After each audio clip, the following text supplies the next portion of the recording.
The Scott Jennings Show on the Salem Radio Network returns from break in 6 minutes. Well, I don't know. Well, that's true, 'cause you got me, baby, I got you.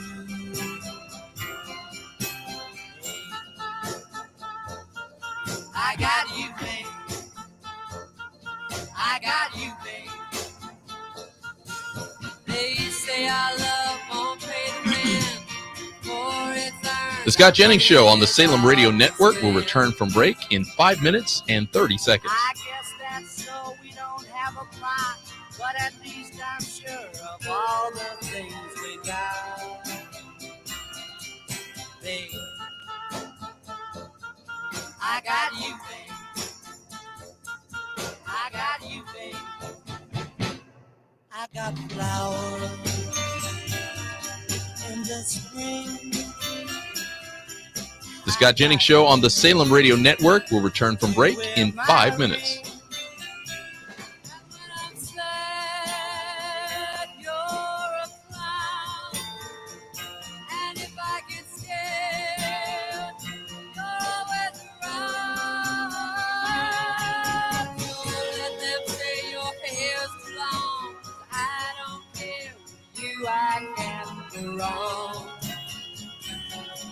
The Scott Jennings Show on the Salem Radio Network returns from break in 4 minutes and 30 seconds. So, Sean, we're coming out at 15 or 16:45 here. I got you, babe.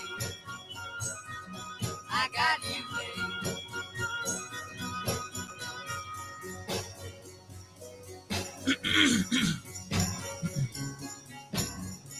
I got you, gold mine.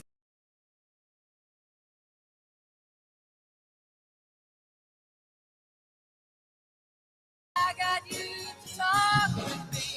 I got you.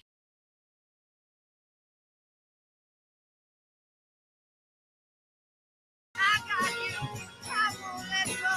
I got you to love me so.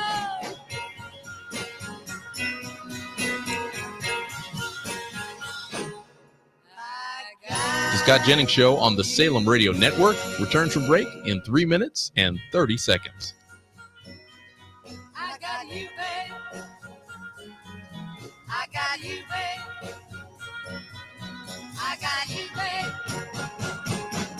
I got you, babe. I got you, babe. I got you, babe.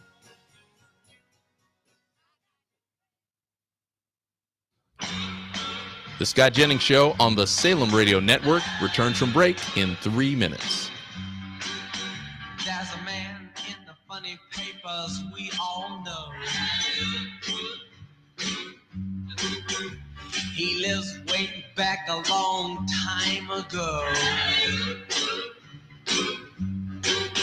He don't eat nothing but a bear cat stew. Well, The Scott Jennings Show on the Salem Radio Network will return from break in 2 minutes and 30 seconds. he got a chauffeur that's a genuine dinosaur. And he can knuckle your head before you count too far. He got a big ugly club and a head full of hair. Like The Scott Jennings Show on the Salem Radio Network will return from break in 2 minutes. he's the toughest man that is alive. Wearing clothes from a wildcat's hide. He's the king of the jungle jive. Look at that caveman go. Right through the jungle, tearing limbs off of trees. The Scott Jennings Show on the Salem Radio Network will return from break in 1 minute and 30 seconds. The cats don't bug him 'cause they know better. 'Cause he's a mean motor scooter and a bad go-getter. He's the toughest man there is alive. Wears clothes from a wildcat's hide. He's The Scott Jennings Show on the Salem Radio Network will return in 1 minute. There he goes. Look at that caveman go. The Scott Jennings Show on the Salem Radio Network will return from break in 45 What's seconds. happening? He's too much. Right, Daddy, right. Hi, yo, dinosaur. The Scott Jennings Show on the Salem Radio Network will return from break in 30 seconds. Get 'em. Like hip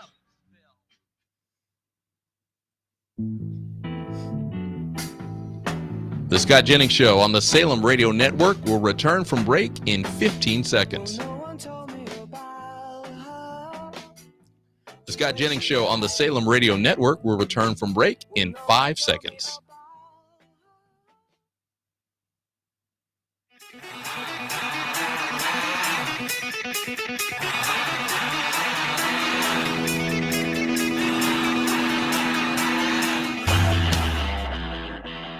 He's not just a conservative voice at CNN. He's the last man standing athwart the leftist mob, delivering the fiery truth, surrounded, outnumbered, still undefeated.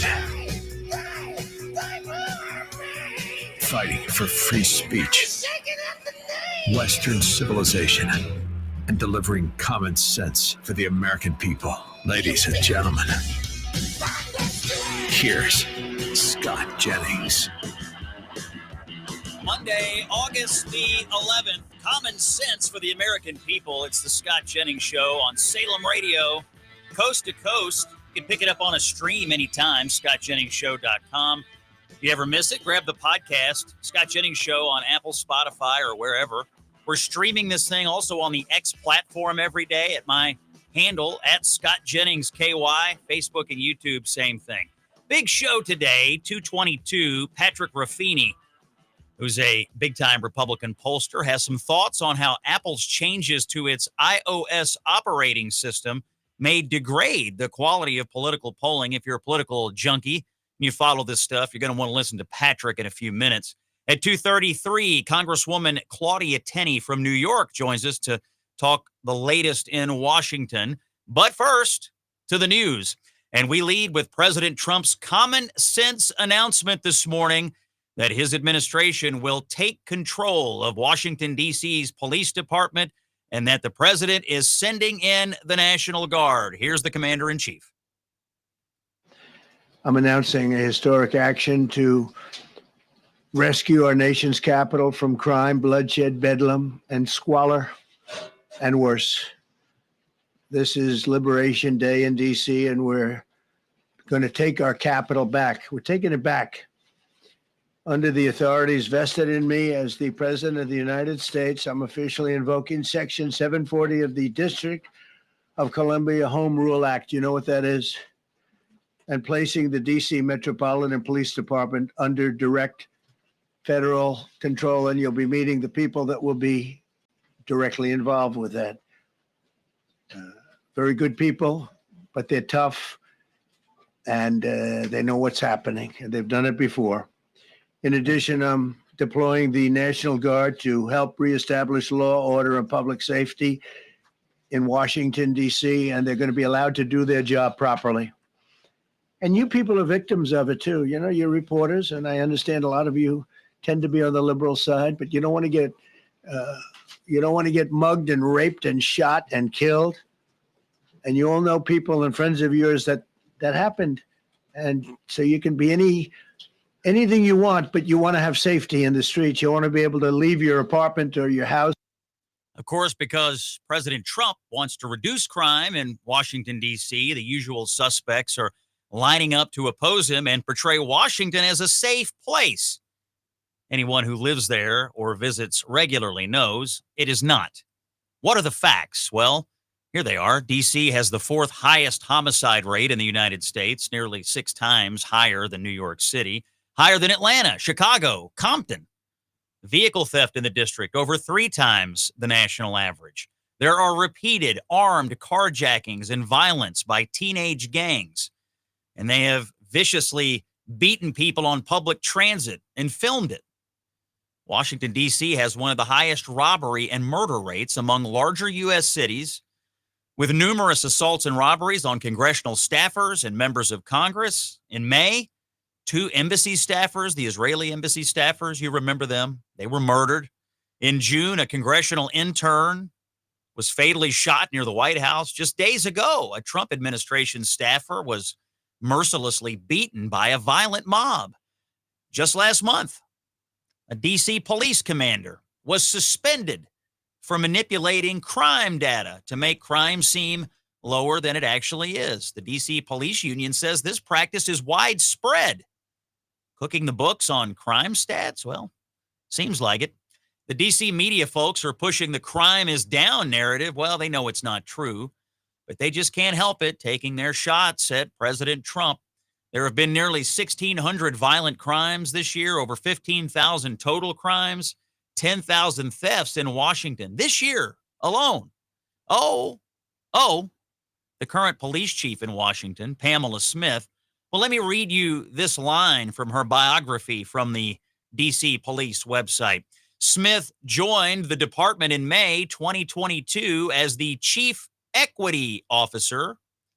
She led the department's efforts on diversity, equity, inclusion, and ensured that DEI issues remained a priority in the department. They promoted the DEI person to chief of police. Of course, cities and states with Democratic leadership have for years coddled violent criminals, pushed soft on crime policies. They're now coddling illegal immigrant populations as well. It's getting worse. In Minneapolis, Democrat socialist mayoral candidate Omar Fatah was asked this weekend for his top priority if he's elected. His answer, protecting illegal aliens. So that's a very good question. So the first I would say would be a hostile federal government with not only Donald Trump in office, but he has essentially a trifecta, both chambers of Congress and the Supreme Court. And a lot of our neighbors, especially our undocumented residents, are very concerned. Let me tell you something. Pay close attention to the two parties right now and ask yourself, which of them is trying to make America safer? Trump's announcement today, my opinion, another step in his revolution of common sense. More common sense for you, and you know it's true. Living with everyday pain is not good. It's like having this voice in your head that's always telling you you can't do stuff like play with the kids or take a walk, the stuff you want to do. Living with that voice, it's no way to live at all. What do we do about it? Well, we could introduce Relief Factor. Get back to life on your terms, a life where you're saying yes to the things you want to do. Relief Factor is a daily supplement that fights pain naturally. It's 100% drug-free. It's developed by doctors. Relief Factor uses a unique formula of natural ingredients. It doesn't mask the pain for a short time. It helps reduce or even eliminate it. Wherever you have pain, your back, your neck, your joints, your muscles, Relief Factor can help you just like it has so many others. I'm taking it. Members of my family are taking it. We like it so far. Give Relief Factor's 3-week quick start a try. It's only $19.95, less than $1 a day. Go to relieffactor.com or call 1-800-4-RELIEF. That's 1-800-4-RELIEF. Say yes to more of everything you want to do. Relief Factor. Other news today. This Friday, President Trump will meet with Vladimir Putin in Alaska, trying to find a path to peace in Ukraine. Already, the nattering nabobs are out, prejudging the effort as a failure. But NATO Secretary General Mark Rutte says Trump is on the right track here. Let's listen to him. And I think it is very good that President Trump will test him, and we'll see how far he can get on Friday, starting this process. He basically broke the deadlock, President Trump, in February, starting the dialogue with Putin. I think that was crucial. We had a great NATO summit under his leadership, committing to 5% defense spending, so that is a clear signal to our main threat, which is Russia, that we are serious. And then he opened the floodgates 3 weeks ago of American lethal weapons to be delivered into Ukraine, coordinated by NATO. And of course, the secondary sanctions. He started them with putting them on India, which is one of the biggest buyers of Russian oil and gas. Mark Rutte from NATO appearing on Face the Nation. European leaders say they want to talk to Trump ahead of this Friday's summit with Putin. We'll follow that for the rest of the week. Tuesday, a big day in U.S.-China trade relations. The two countries had agreed to something of a trade truce when they met in Sweden a few weeks ago, but it expires tomorrow if they don't reach an agreement on an extension or a trade deal. The president will impose massive tariffs on China, and China will, of course, retaliate with big tariffs against products manufactured in the United States of America. You're listening to Common Sense for the American People. It's the Scott Jennings Show on Salem Radio. When we come back, my friend, Republican pollster Patrick Ruffini, has got some interesting thoughts on what happens when Apple makes big changes. Stay with us.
If I come out like a dream, will you let me show you what I mean? Will you let me come on inside? The Scott Jennings Show on the Salem Radio Network will return from break in 4 minutes.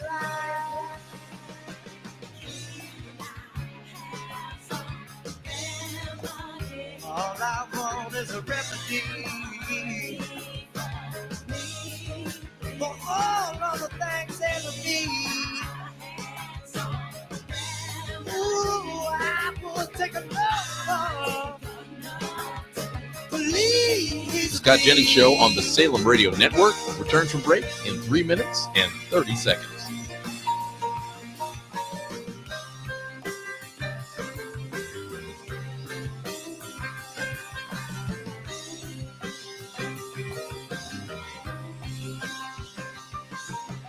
Baby, why you dye your hair?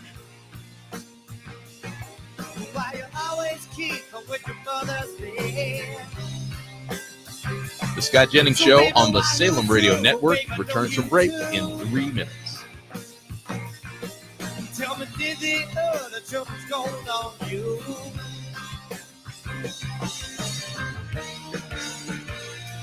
If I come on like a dream, ooh, will you let me show you what I mean? Will you let me come The Scott Jennings Show on the Salem Radio Network will return from break in 2 minutes and 30 seconds. Hey, Sean, just make sure Patrick knows we have a hard out, so when I start wrapping it up to follow along.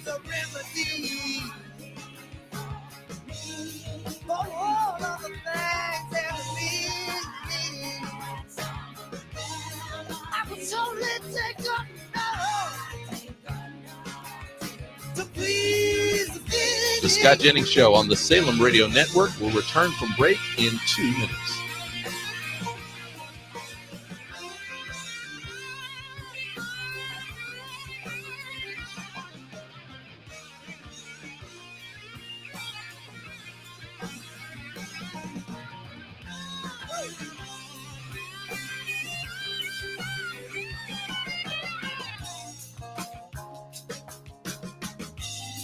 The Scott Jennings Show on the Salem Radio Network will return from break in 1 minute and 30 seconds. I need a remedy, yeah. But what does that mean? You see, I need a remedy. But what is LNP? I need a remedy, yeah. But what's LNP?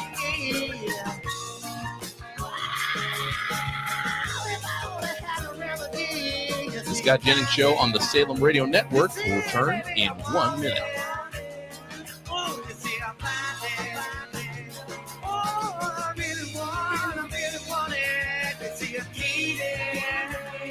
The Scott Jennings Show on the Salem Radio Network will return from break in 45 seconds.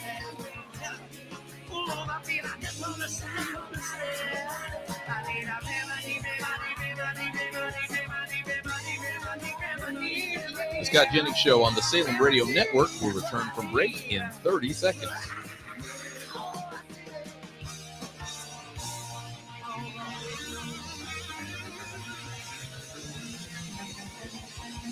The Scott Jennings Show on the Salem Radio Network will return from break in 15 seconds. The Scott Jennings Show on the Salem Radio Network will return from break in 5 seconds.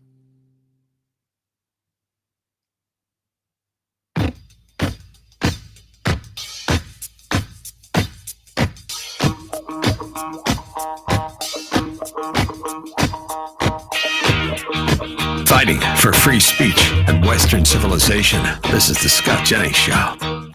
Common sense for the American people. Monday, August the 11th, it's Scott Jennings. You know, something Apple is doing with its new operating system, iOS 26, may have a huge impact on the quality of political polling, which, as I'm sure you know, is already on the ropes in terms of public trust.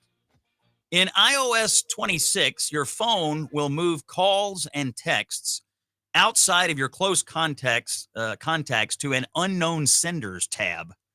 Now, you might welcome this as a way to fight spam, but if you're a political junkie, here's the unintended consequence.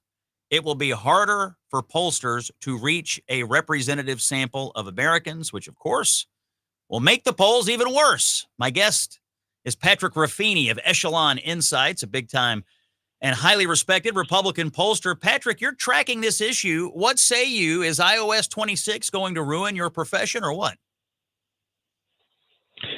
Well, look, I think it's a serious threat, right? I do think that if you look at this isn't going to get rid of all polling, but as you said, it's going to make the profession worse. And I think it empowers those, right, who maybe use these cheap internet polls that are much easier to skew in one direction or the other. A lot of these polls in the last election, none of them got President Trump's re-election right. A lot of these polls were the ones that were really skewed way in the direction of Harris.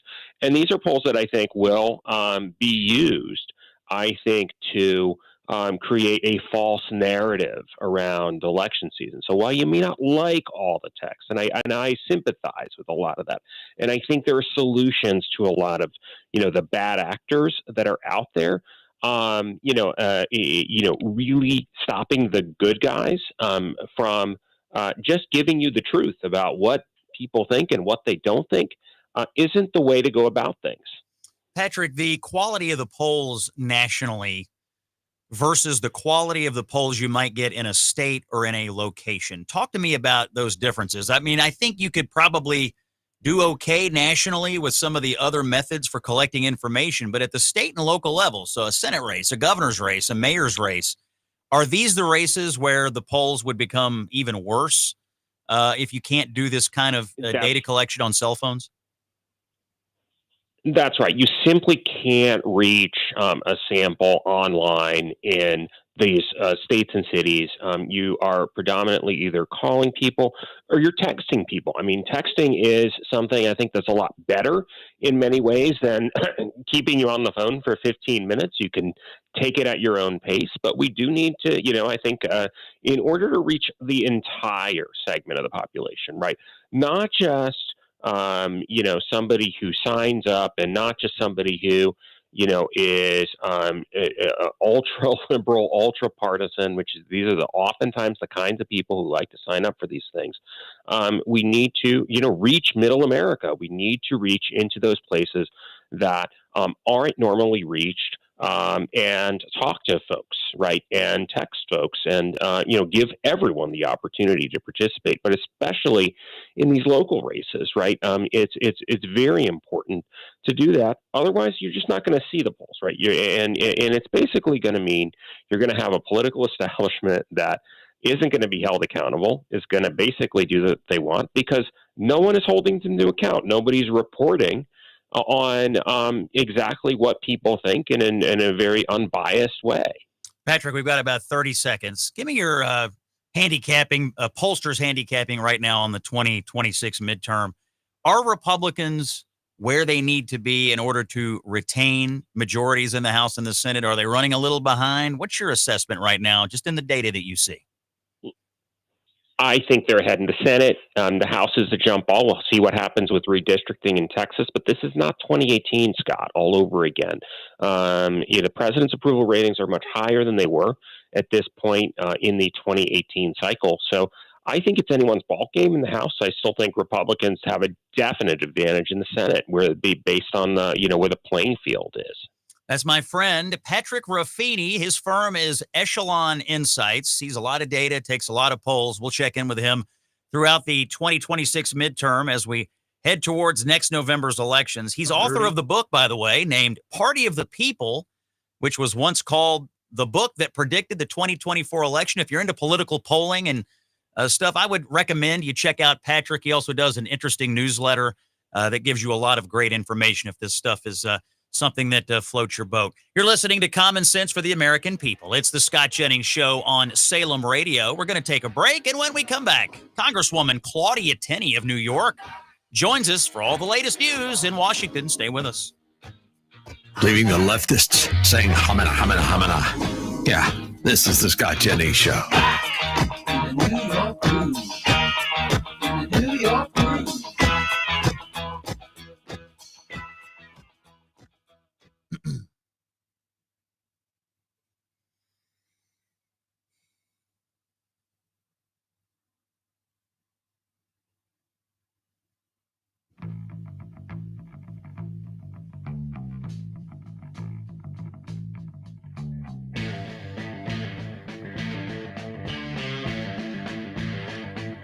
The Scott Jennings Show on the Salem Radio Network will return from break in 5 minutes.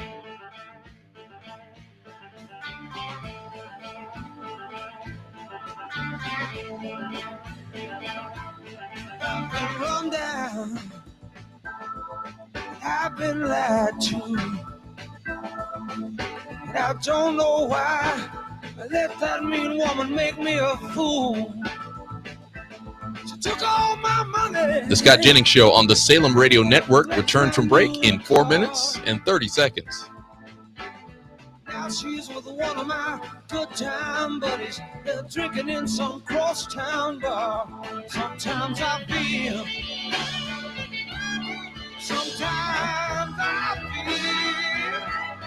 like I've been tied to the whipping post. Tied to the whipping post. The Scott Jennings Show on the Salem Radio Network will return from break in 4 minutes. I feel like I'm dying.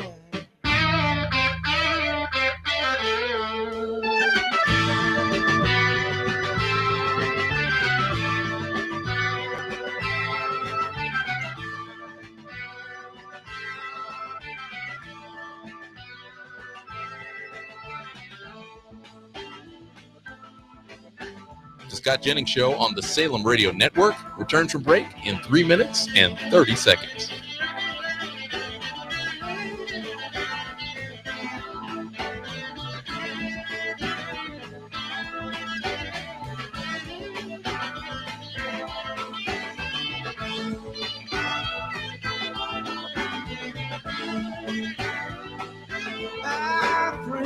tell me that I've been such a fool. The Scott Jennings Show on the Salem Radio Network returns from break in 3 minutes. Oh, for loving you. Drown myself in sorrow as I look at what you've done. But nothing seems to change. The bad times stay the same, and I can't run. Sometimes I feel. Sometimes I feel. The Scott Jennings Show on the Salem Radio Network will return from break in 2 minutes and 30 seconds.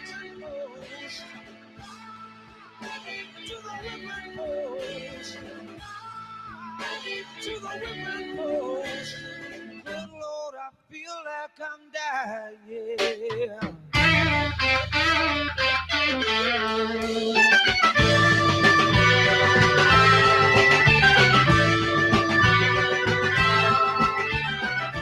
The Scott Jennings Show on the Salem Radio Network will return from break in 2 minutes.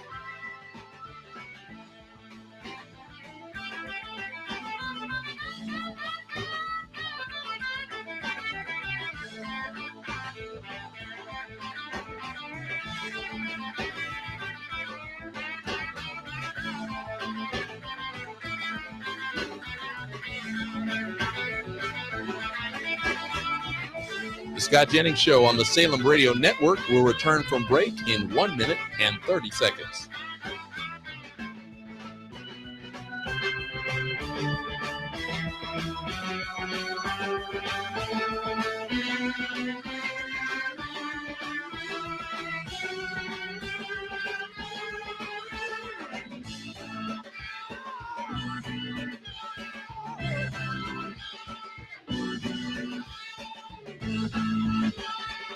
The Scott Jennings Show on the Salem Radio Network will return in 1 minute.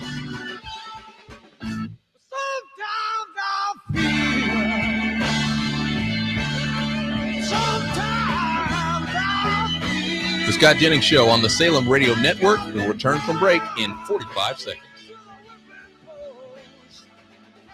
Showing 46:45 here, yes? Correct. All right. The Scott Jennings Show on the Salem Radio Network will return from break in 30 seconds.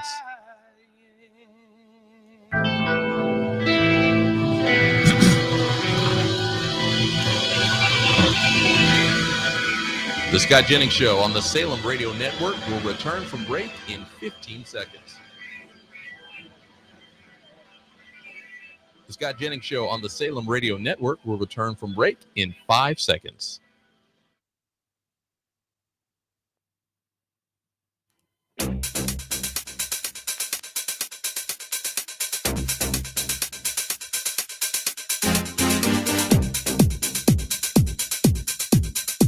Slaying the leftist narratives one by one. This is the Scott Jennings Show. Common sense for the American people, Monday, August the 11th. Our next guest is Claudia Tenney, first elected to serve in the U.S. House of Representatives in 2016, reelected in 2020. That's New York's 24th congressional district, one of the most expensive and competitive places in America. She was formerly a member of the New York State Assembly. Representative Tenney, thanks for joining us here on the Scott Jennings Show. We're honored to have you. I'll just start by asking you for your immediate reaction today to President Trump's announcement that he's taking control of the streets of Washington, D.C. Well, thank you for having me on, Scott. It's a complete honor here from upstate New York, but I think it's a great idea. I think it's what our founders envisioned, that D.C. would be controlled by the federal government. We're just restoring that federal control. And I wish President Trump could come to New York City and some of the upstate cities in New York where we have terrible state laws, terrible city laws, all run by Democrats, where we have put our people, their security at risk, their economy, our economy is at risk. And it would be great to have someone with common sense, as you started out in your program with, to help run our cities. I surround Rochester, New York, which is always trending on Twitter or X, has among the highest violent crime rates of any city in the Northeast, including Philadelphia. So that's not a good thing, and that's because of New York state law. You know, it's interesting. You look at these blue cities, Congresswoman, and they have one thing in common. These soft on crime policies. You have judges there who are, in many cases, soft. I'm going to talk about a story out of Louisville, Kentucky later in the show where a guy had a 14-year sentence and was let out of jail after 5 months. What did he do? He kidnapped a lady and stabbed her in the stomach and robbed a bank. I mean, Cincinnati, this street mob story, there were people involved in that who had been let out of jail long before they were supposed to. What is going on with the Democratic Party? In your opinion, why is it that the beating heart of the Democratic Party right now is coddling violent criminals, coddling illegal aliens? Why are they so hostile to following the laws of our society? It's crazy. Yeah, look, the Democrats are so focused on politics and power and winning and pandering, quite honestly, pandering to people regardless of the types of crimes they commit. And they've lost all sense of reality, and they don't even understand or appreciate the suffering of their own constituents. And I speak from this personally in New York. I mean, I'm originally from a region in New York, Utica area in New York, small city, but never in my life did we have the kind of crime we have, and never in my life did we have tent cities, people getting overdosing from fentanyl and heroin and other illegal drugs. And the Democrats have gone so far that they've actually accepted this as part of the cost of what we need to do to give people some level of freedom, that they don't need to be held accountable. And I think it all comes down to not being held accountable for anything they do. And this gives Democrats a chance to go in and manipulate and pander to potential voters. And that's what they do. Yet I think their own people, their own Democrats, are crying out and moving to more common sense people who are willing to crack down and hold up the rule of law. You brought up the issue of drugs in our society, and the president today, and this has been in the press as well, mentioned that he and the administration are currently looking at possibly rescheduling marijuana. There's been liberalization of marijuana laws around the country.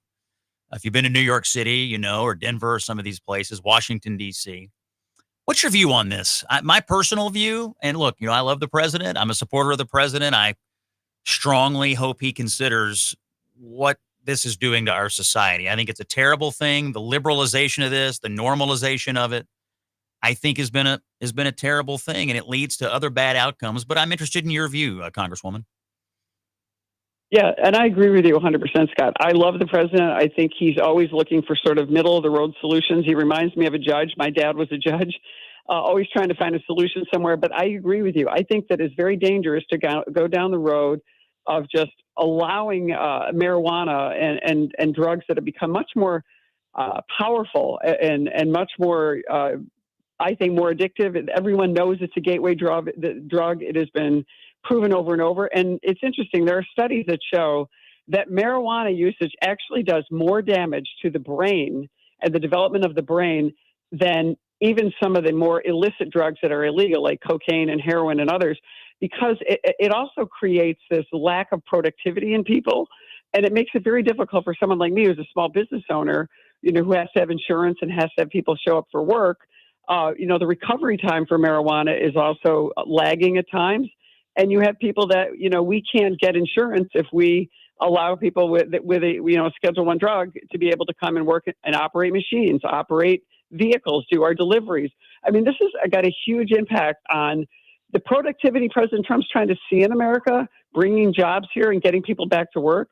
I do think it's a dangerous path to go down. And I think there's so much study and so much information disproving this very libertarianish view. And I don't have anything, look, I want to say, if you want to do marijuana, do it at your own peril, but it should be impacted. It's going to impact you when it comes to getting a job, when it comes to being able to be at your peak in terms of your mental productivity and your mental abilities. And also, we don't really even know what could happen in the end. And when you get older, whether it leads to more Alzheimer's and other types of studies that have been done on marijuana usage. Yeah, I think your point about the economic impacts should be listened to by the administration. I think the president's on the right track when it comes to reshoring these jobs, manufacturing. I think we are going to have a renaissance in manufacturing jobs in the United States, but you can't hire people who are drug-addled, who are marijuana-addled to operate these machines. And people already have trouble hiring folks who can pass a drug test. And so I know he said they're studying over the next few weeks. We'll see how that develops. We're talking to Representative Claudia Tenney from New York's 24th Congressional District. Now, you are a member of the House Intelligence Committee, and I'm interested in your views, pardon me, on the Russia hoax. We've been talking about this. It's been referred to the Department of Justice. There's a grand jury going on. You've seen things, and I know there's some things you can't talk about, but as a member of the committee, what's your view? What did the Obama people do as our president was coming into office in 2016, and what's your view on how we'll get accountability for that? Look, they committed illegal spying at the highest level using the most powerful different organizations, the FBI, the CIA, to use those organizations in order to frame and manipulate the president of the United States, incoming, and continue that throughout his tenancy as the president of the United States. The memo was finally released, so people get to see that there were numerous people interviewed. I think 15 is the number of 15 people interviewed that said this Russia hoax was a hoax. Only 12 or only 3 said there might be something to it. 12 said this is not credible information. Using the Steele dossier, this all points back to all the people we thought and knew were guilty from the beginning in the famous Devin Nunes memo that was done back in my first term, actually. All roads pointing to Comey, to Brennan, to Clapper, to Hillary Clinton, to Peter Strzok, Lisa Page, all those people, by the way. I wrote a criminal referral with a number of my colleagues to then Attorney General Jeff Sessions about all these people engaging in even other federal crimes that should have been looked into that were ignored. I do think that the statute of limitations is not expired. And I say that because, as a lawyer, because so much of this has continued and has never stopped by the same people who have gone into the private sector to perpetuate this absolute lie, knowingly lying on TV, knowingly lying on radio and public. All these people know they did something wrong. They know they were trying to undermine and frame the president, and they've all should not get away with it. They should be held accountable.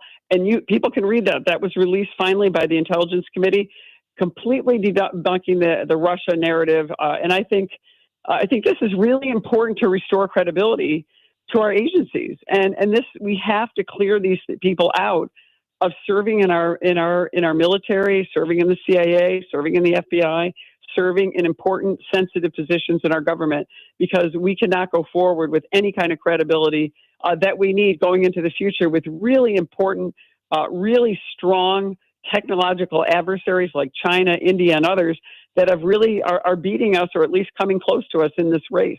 Yeah, it's amazing to me the misinformation and disinformation crowd, the people you see most often complaining about this on television. That's what they did. It was a calculated, coordinated misinformation and disinformation campaign to convince half the country that the president had his election stolen by the Russians. And guess what? They were successful. It's an article of faith for your Democratic colleagues that Russia stole the 2016 election. They'd get booed out of the room at a Democratic Party event if they asserted otherwise. Let me turn to the Middle East. You were just in Israel, and I know you have strong views on this. The Netanyahu government is going to go forward with a plan to occupy Gaza City. I think the Israelis and the United States are doing everything they can do right now to get aid into Gaza. There's plenty of aid there. The problem is Hamas. But you were there. You met with people on the ground. What did you see in Israel, and what are you bringing home with you about what our American posture should be on the Israel versus Hamas war? Yeah, well, this was absolutely an incredible trip, and the people we got to meet were just incredible. Look, Netanyahu's mission is not to occupy Gaza. It is to make sure that the people who need the aid are getting the aid. And the people, we were right at the border of Gaza. We went to the kibbutz that were 60 people were slaughtered by Hamas, like right on the Gaza border. Yep. People trying to live in peace with their Gaza neighbors. But look, this is so important. The lies, the narrative of lies coming from the media about what's happening in Gaza, and why the people even in Gaza are now against Hamas. They would like to see support get in there. The UN is despicable what they have done. We met on a humanitarian briefing with the very people who are trying to get in. I think the number, and I've got to grab my notes, about $400 million is being profited by Hamas in stealing foreign aid from the UN, the United States. And by the way, all these countries that are condemning Israel, condemning the United States for its support of Israel, are not contributing to the aid of the people in Gaza. But this is the biggest lie that I've ever seen, other than the big lie about the Russia hoax and President Trump's election, where the Democrats, tried to overrun President Trump on the Russia hoax. What is happening in Gaza, and what Hamas has done with billions and billions of dollars? They were left state-of-the-art architecture. They left Gaza, turned it over to the Palestinian Authority, turned it over. Hamas has overrun it. They spent the billions of dollars not helping and growing and creating an economy, but building tunnels, creating a terror network. And that's what we have in Gaza. And what Netanyahu is trying to do is not just defend Israel and the Israelis there and the so-called Palestinians there. Everyone from all walks of life are there, and he is trying to protect them. And I'll tell you, we met with Arab sheikhs in Judea and Samaria, which I don't like to call the West Bank because I think that's the pejorative, but in Judea and Samaria, who would like to not be subject to the Palestinian Authority. They would like to work with the state of Israel.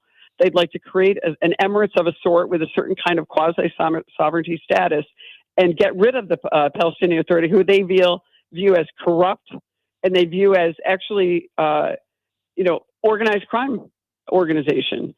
So this is it is fascinating what the people inside Israel really believe, and the kind of nonsense and propaganda that you're seeing coming out of Europeans, many countries saying they want a two-state solution. These guys aren't asking for a two-state solution. No. They're asking to work with Israel on their own security and create an Emirates of a sort with a quasi-sovereignty. This isn't a new concept. It's something Nir Barkat, who's a minister, has been proposing.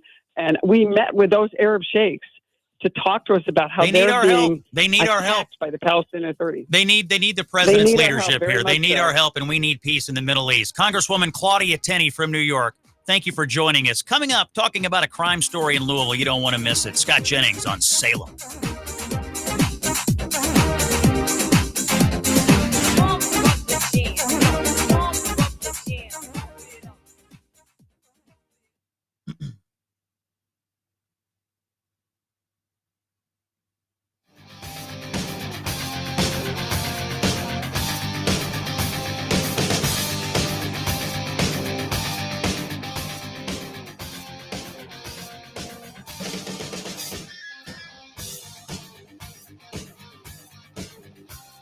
The Scott Jennings Show on the Salem Radio Network returns from break in 3 minutes.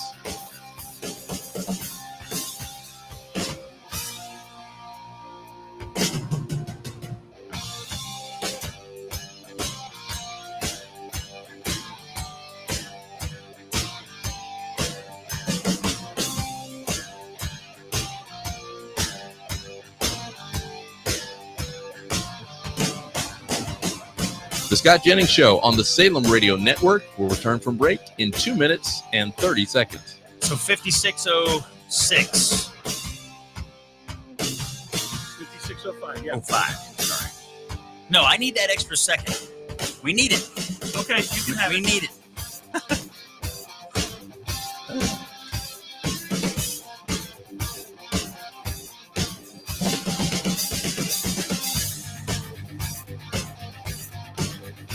The Scott Jennings Show on the Salem Radio Network will return from break in 2 minutes.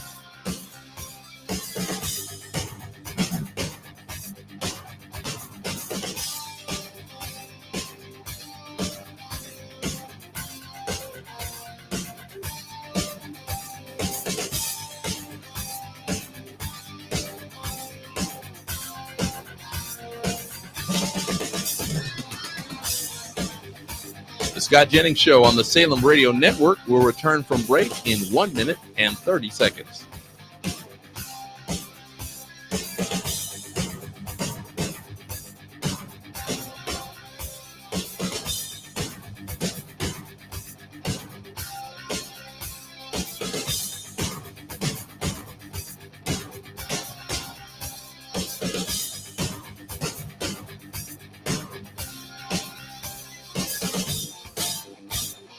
The Scott Jennings Show on the Salem Radio Network will return in 1 minute.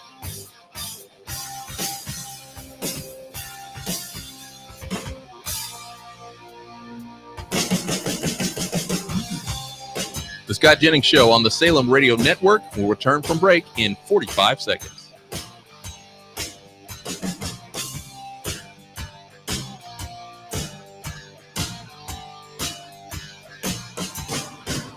The Scott Jennings Show on the Salem Radio Network will return from break in 30 seconds.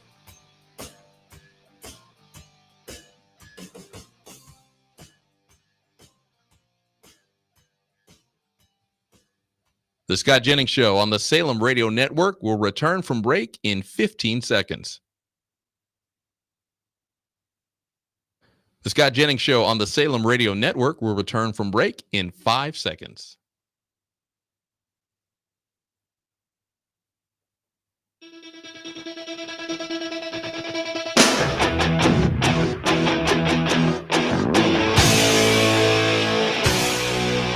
If the leftists haven't had enough yet, there's more. This is the Scott Jennings Show. Common sense for the American people on Monday, August the 11th. Thanks so much to Claudia Tenney, Congresswoman from New York's 24th Congressional District, one of the hardest fought congressional districts in the country. She's a good one, folks. Also, thanks to my friend Patrick Raffini from Echelon Insights, discussing a little polling issue going on with the iOS operating system and the future of polling in America. You know, we started the show today, and a big chunk of our opening monologue was about President Trump's decision to take over the Washington, D.C. Police Department because of rampant crime.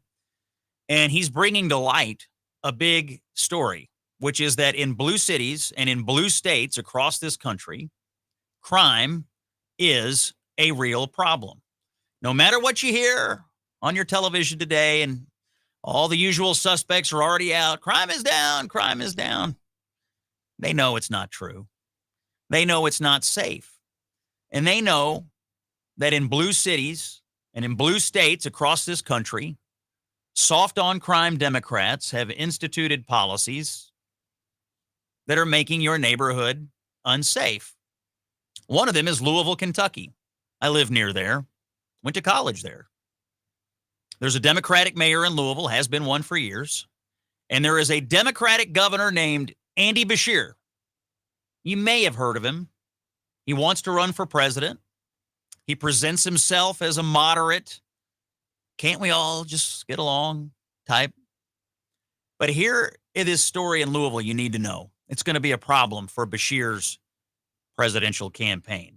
The truth of the matter is, Andy Beshear is just as liberal or more than any of the other Democrats that he's going to be running against.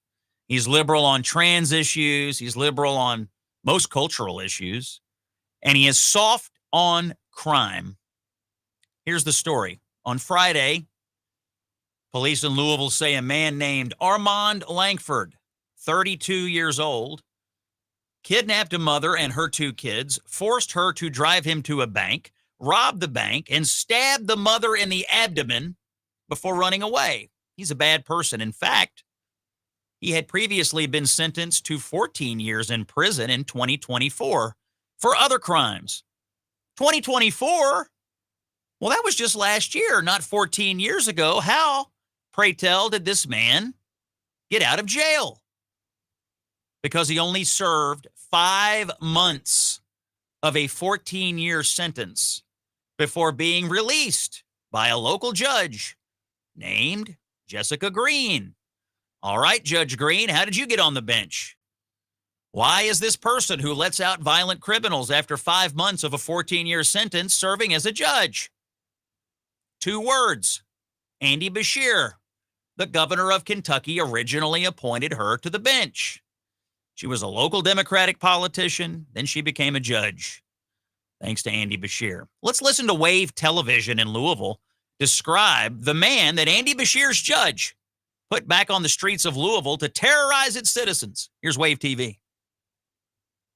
He says that during his police interview, Langford also admitted to crimes dating back to 2018. Back on February 6, 2018, Langford says he robbed a Walgreens on Dixie Highway with a gun. Just minutes later, he admits to robbing a Circle K on Greenwood Road. On September 8, 2020, Langford told police he robbed a McDonald's on West Broadway.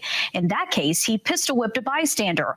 All 3 robberies were at gunpoint, and in each case, Langford confirmed he was the person captured on the business's security videos. We have troubleshooters dug into Langford's history tonight. We've learned he got out of prison early just last year for a series of robberies back in 2021. A Jefferson County judge granted him 5 years of shock probation after his attorneys argued he had learned from his 5 years. 5 months, rather, of shock probation after a 14-year sentence. The local news is on it, but the reality is this. The Democratic Party, its politicians, feel beholden for some reason to this fringe, soft-on-crime mob in America. They push judges who let violent people out of jail. They push policies that allow violent people to avoid going to jail or to stay in jail for very short periods of time. We saw it in Cincinnati, that street mob that beat the crap out of those people on the streets of Cincinnati. One of them, at least one of them, was supposed to be in jail and was not in jail. Andy Beshear, you're going to have to deal with this in your presidential campaign, as soft on crime as they come. Thanks for listening to the show today. It's Common Sense for the American People. I'm Scott Jennings on Salem Radio. Come back tomorrow. More breaking news, more newsmakers. Love having you. Thanks for listening. See you Tuesday. You want to drive a leftist crazy? Tell the truth and keep smiling. This is the Scott Jennings Show.